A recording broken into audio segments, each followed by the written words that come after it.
All right, guys. So this is the last time I'm going to walk you through one of them. So what we just watched was scene three. This scene is about kind of representation. Some of us may have heard of representation, others of us have not. But representation is the idea that images that you see on the news or in movies or on TV or in books affect how you see the world. For example, if you go outside and you see that the sky is blue, pretty normal. But if you watched exclusively movies in which the sky was green and only read about books in which the sky is green, maybe you start kind of like shifting the way you think about the sky. Like, you know it's blue, but is it really blue? Or have I been thinking about this wrong? The things we watch affect us, and they affect how we see other people.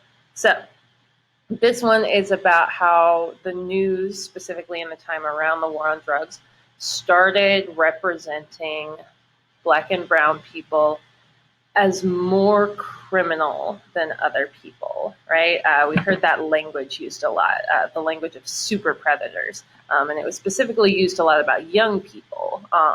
So what we need to do is figure out, again, how do we connect this scene about the representation of Black and brown people, specific, usually men, but women as well, and other folks.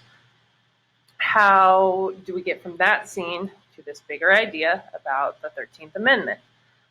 So what I piece together, generally the through line is going to be something about being in prison, right? Something related to prison and criminality. So what I wound up writing. This scene contributes to the main idea because it shows how politicians and TV and the news created an image of poor Black and brown people as being more dangerous or more criminal than other Americans. This made people more comfortable with those people being put in jail at very high rates.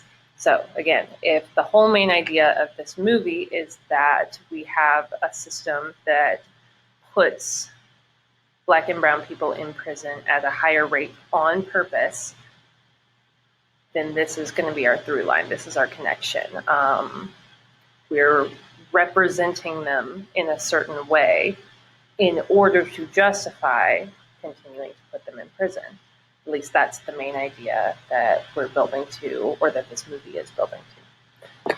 Okay, so you've seen how to draw these connections. You have to think a little bit creatively, but make sure you're not just summarizing the scene, but you're explaining how the scene contributes to the main idea, this bar up here at the top, okay?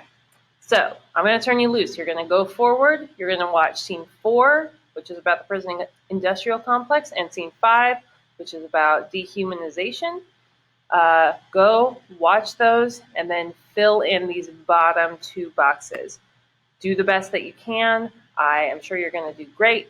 And I can't wait to read your annotations. Thanks for sticking with me.